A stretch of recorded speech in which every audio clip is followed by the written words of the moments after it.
Coming up, how are we doing? We visit with Indigenous leaders who strive for a better life. Plus, a deadly disease threatens bison herds in the Great Plains. And meet Gary Farmer. I am Aaliyah Chavez. Join us for those interviews, plus headlines from the ICT Newscast. Arizona State University welcomes 3,500 Indigenous students from Arizona and across the nation. It serves one of the largest populations of Indigenous students among U.S. colleges and universities. We created a sense of place for tribal nations to create futures of their own making through community outreach and research, taught by world-class Indigenous faculty where they see a reflection of themselves and their experiences. Find community at ASU.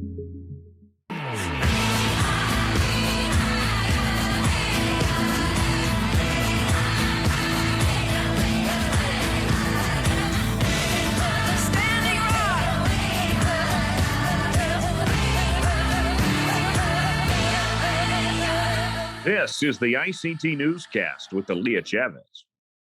Guwatsi Hopa, thank you for joining us. A newly released fact sheet is highlighting the Biden administration's efforts to advance equity for underserved communities, including Indigenous ones. These equity action plans lay out more than 300 strategies and commitments to address U.S. policy.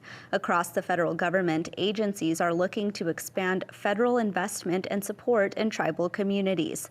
The Department of Health and Human Services says it wants to address the maternal mortality crisis, which disproportionately impacts Native families. The Department of the Interior has many initiatives. This includes partnering with tribal colleges and universities to increase funding applications.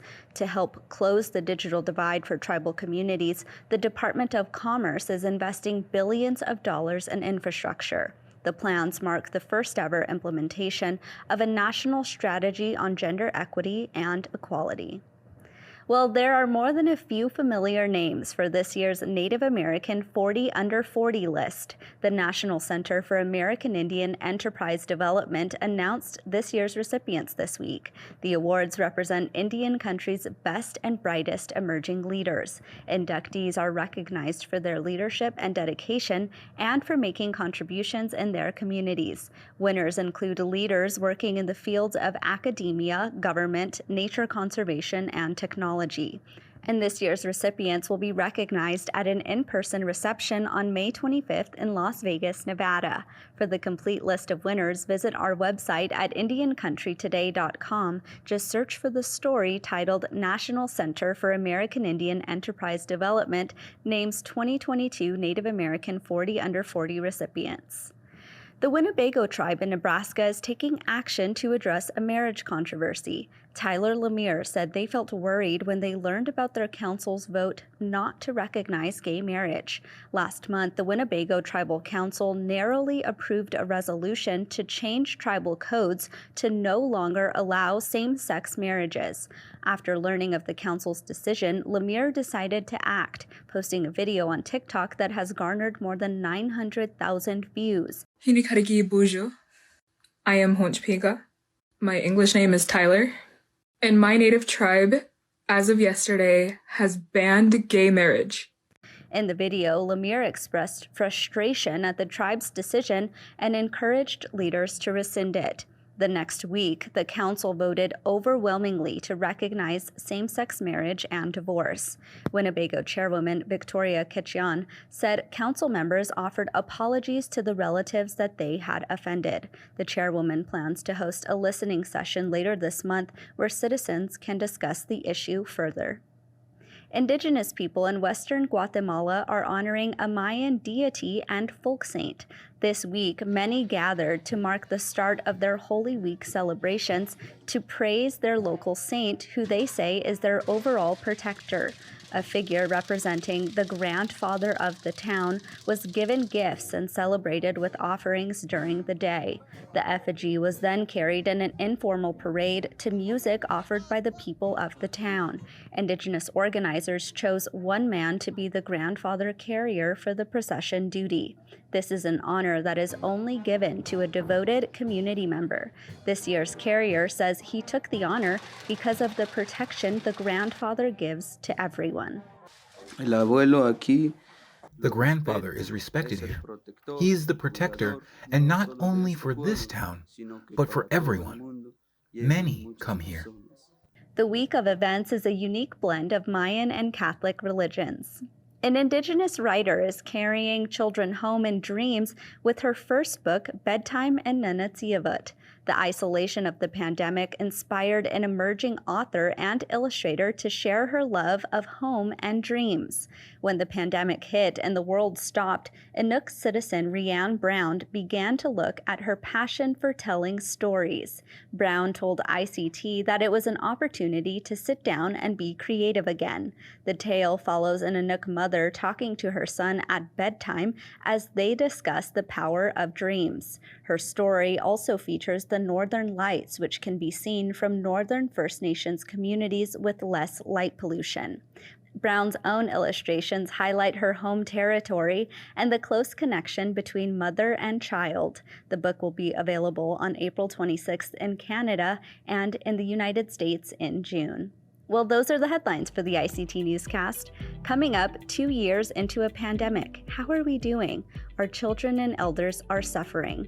And we honor the memory of children lost at a South Dakota boarding school. But first, what started as a jog turned into a marathon. Stay with us.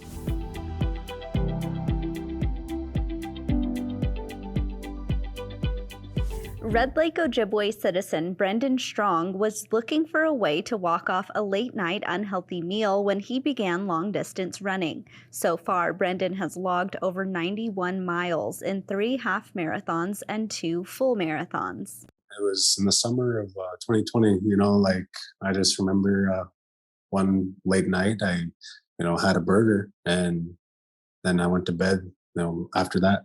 Then I woke up the next morning and I just felt really awful, we always beat each other up when we eat something like a little unhealthy, and then we want to work it off, so that's basically what I wanted to do. So there's this little area or a little circle where the college and government center is, Red Lake. So I wanted to walk it off and do some laps, so the more I walked into those laps, I had this sudden urge to just go a little faster, just to keep the blood flowing and just have that, just that urge, so I started jogging, and the more that I kept running and the more I just felt cool, and just feeling that faster pace and everything like that. So I just started running, and then that runner's high just kicked in.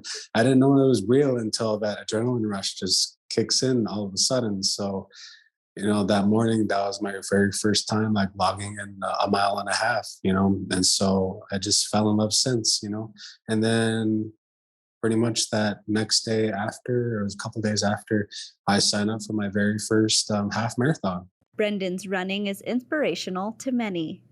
I do this because, not only setting the example for myself, but like there's a lot of people that are rooting for me and, like giving me that support, that gives me an extra motivation, and I really am grateful that I transformed in so many ways, not only like physical health, but mental health too, not only you want to lose weight for looks, but you want to feel alive, and that's definitely what I aim for. So there's no doubt that I am grateful for this way of life. Spirituality is central to Brendan's motivation. A recent marathon, when I was in Paris, I've done nothing but pray. Praying, it helps me throughout the day. I definitely pray for guidance and for those that can't really physically do these kinds of things, and pray for my family who I truly love and care about, my friends that I'm really close to my heart and things like that. So prayer is a huge thing, when you're physically doing these opportunities, because you're not only running for yourself, but you're running for those who are there with you, in spirit. That was marathon runner Brendan Strong.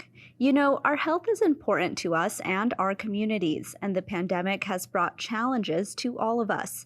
We asked epidemiologist Abigail Echohawk, how are we doing? She is the Chief Research Officer of the Seattle Indian Health Board and the Director of the Urban Indian Health Institute, which is a tribal epidemiology center.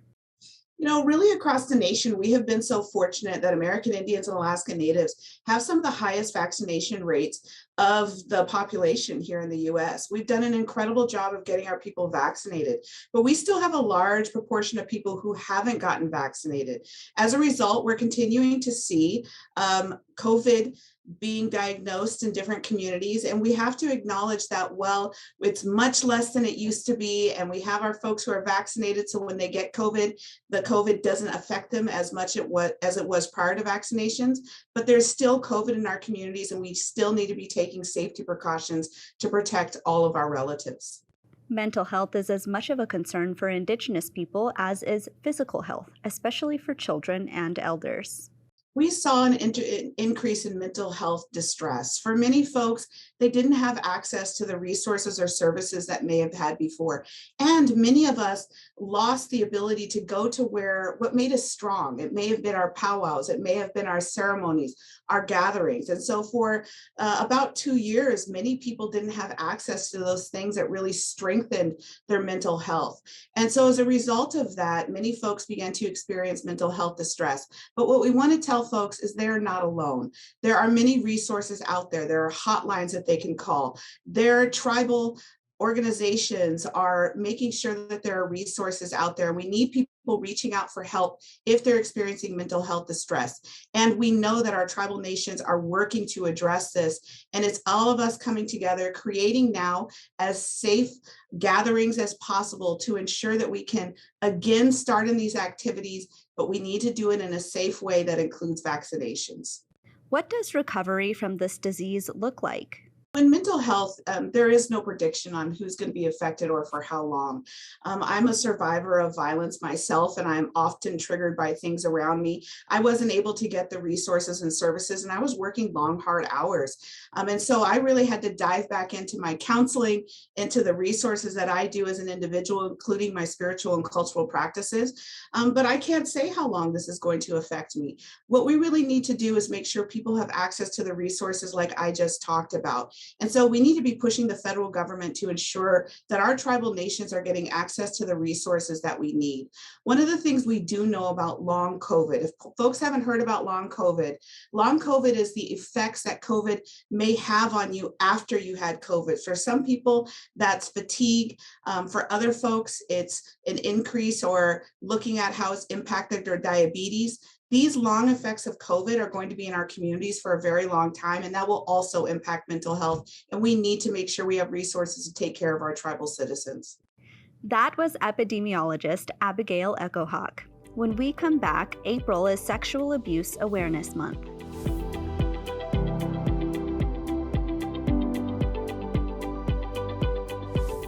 April is Sexual Abuse Awareness Month. One resource people can reach out to for help is the Strong Hearts Native Helpline. Executive Director Lori Jump explains. Sexual abuse is any sexual activity that occurs without consent, right? And so consent is, a mutual agreement to engage in sexual activity. It's free and clear, and it's ongoing, right? So you can revoke consent at any time that something makes you uncomfortable. But it can be, sexual violence really covers a lot of ground, right? It can be something as simple as calling you, names. It can be something simple as well, I shouldn't say simple because it's never simple, right? But grabbing at you, touching you inappropriately can be, something when you're having sex that's coerced. So forcing you into it against your will. Again, any type of activity that occurs without your consent. This is a major issue in Indian country. According to Lori Jump, 56% of Native women experience sexual abuse, and 96% of the perpetrators are non-Native. Somebody told a story once about, speeding down a highway, right? And it was an area that was unpoliced. And so they knew that they could go there and speed and get away with it, right? And so that's very much what sexual violence has been in Indian country. The Oliphant decision that was from 1978 really, reduced our ability to prosecute people who were non-native. And so the most recent Violence Against Women Act that was just signed by the president is going to restore that jurisdiction to us so that somebody that commits sexual violence on Indian property against a Native person will now be able to be prosecuted by tribes. And I think that that's a huge step. It's something that we've been really fighting to have restored to us. And so I'm excited for, the enhanced safety measures that tribes will be able to use to keep their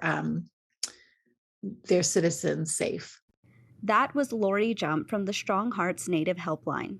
In Rapid City, South Dakota, a memorial plan to honor children who died at an Indian boarding school has raised more than $2 million. Stuart Huntington reports on a tragic aspect of the history of this boarding school. Among the stories uncovered by the Rapid City Indian Boarding School Project researchers was the saga of Mabel Holy, who records show died at the school in 1901. She died before her parents could be notified, and the family was never told where she was buried. In 1929, her brother Leon Holy wrote to the school for word. The school responded that no records existed. I regret to advise you that we cannot give you the desired information, wrote School Superintendent Sharon Moat. Then, in 2017, the boarding school researchers located Holy's grave in a Rapid City municipal cemetery with a small headstone with the name misspelled.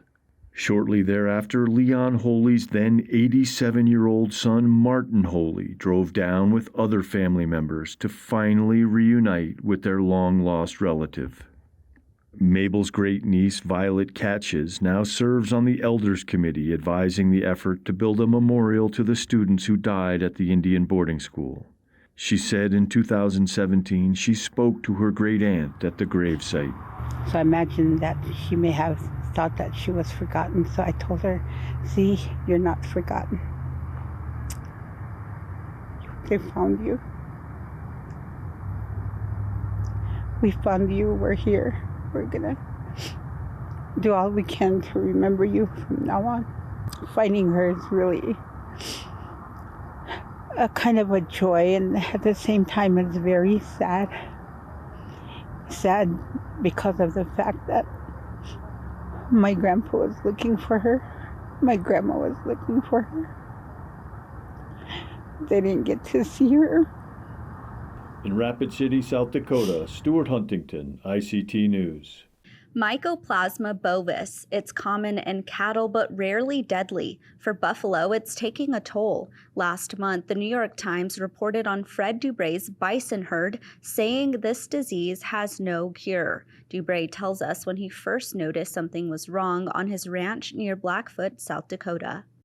I noticed that I was having some buffalo that were crippled, and they, I had never seen that before, because, they'll fight around a little bit, and some of them will get a little bit banged up a little now and then, but they come out of it right away.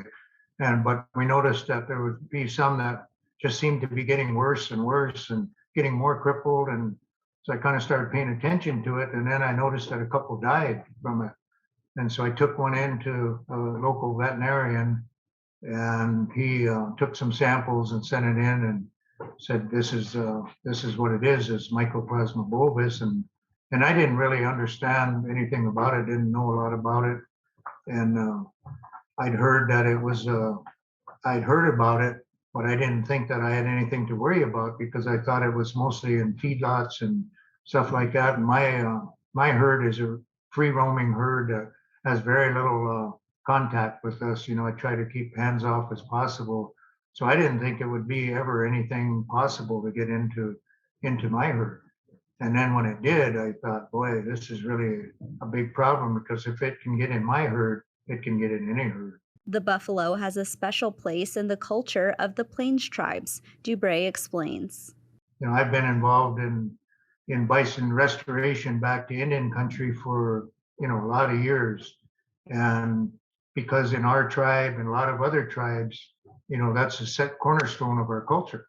And especially for us, I said that's where we get our, our values from. That's our, they say that we and the bison are one and the same. Whatever happens to them happens to us, and it's been that way since time immemorial. And so that was why it was important to me years ago to start the restoration effort, not only to our tribe, but to all other tribes that have that kind of cultural relationship. So, and looking at the climate change and all the things that are going on, that was my way of trying to deal with it, looking at this is probably real important to this part of the country in North America. It was probably the, one of the biggest, millions of buffalo roamed here, and that was the leading mammal that was on this part of the world. So that then when they got devastated and all the buffalo numbers went down from millions and millions of them down to 100 at one time, they almost became extinct. And so I looked at that and thought, our tribe can't even exist without buffalo. That's how important they are. And so that's what started my restoration effort.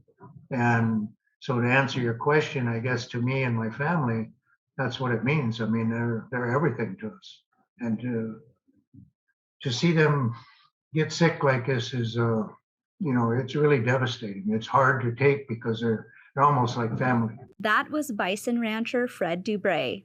Nearly 50 years ago, Gary Farmer started his acting career. In 1983, he was cast in his first movie, Police Academy. Today, a whole new generation of fans can watch him in several TV shows, including Reservation Dogs and Resident Alien. Patty Tholahungwa has this report. You are Native American. I am Nooch. What is Nooch? It means the people. Gary Farmer plays Dan Twelvetrees, the owner of a cafe whose daughter befriends the alien. And we've always, as Indigenous people, I feel like we've accepted the unknown. We were trained to accept the unknown, not to try and always find the answer, He says in his career, his characters have given voice to Native peoples, and he's also happy to be an elder on this set. How the young are the stars in Reservation Dogs, and the generation older is the creatives in terms of directing and writing and producing.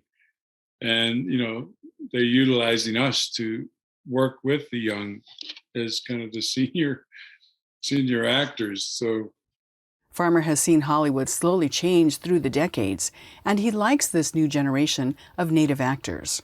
They're all being dressed by high fashion now, and it's kind of fun to watch. Unlike Reservation Dogs, Resident Alien isn't about Indigenous people, but to be clear, it has a good dose of Native humor. It's like every time I leave the city and come back to the res, they got to invite everybody over. And he says he has one wish for the show. I'd love to take Harry. I got this concept in my head of Harry dancing the intertribals, at our Ute powwow. In Phoenix, Patty Tholahungwa, ICT News. An all-Indigenous 16-piece big band is making its premiere performance next month in Olympia, Washington. It's co-directed by Delbert Anderson, Danae on trumpet, who we featured on the ICT Newscast. It is the brainchild of Julia Keefe. She's from the Nez Perce Nation and a jazz vocalist, actor, activist, and educator. It was a big outreach effort. Delbert Anderson and I have worked together in the past, and we've become really good friends. And, two Indigenous jazz musicians coming together, we saw that as something really awesome. I never knew that I could connect with another Indigenous jazz musician. And so Delbert and I started talking about this big band project, like how cool would it be to put this together? And so I applied for grant funding through South Arts, and I won that funding, which was awesome. And then came the big outreach effort. We put it out a call on social media to try to get in touch with as many people as possible. I reached out to some of my Indigenous musician friends who are in different genres, like, okay, do you know any Indigenous jazz musicians, and can you give me their contact information? And so it really was just sort of this like big outreach effort to every corner of the US and Canada and down into the Caribbean. It's really exciting because we just have there was such an influx of people who were interested, who were excited, who wanted to be involved. I mean, I had enough people reach out that we could put together a couple of big bands. But a huge part of this was to create a community of Indigenous jazz musicians outside of the big band performances, where we could all connect and support each other and hire each other, and also do peer-to-peer mentoring and other outreach opportunities. So it's been really exciting. But please come back one day.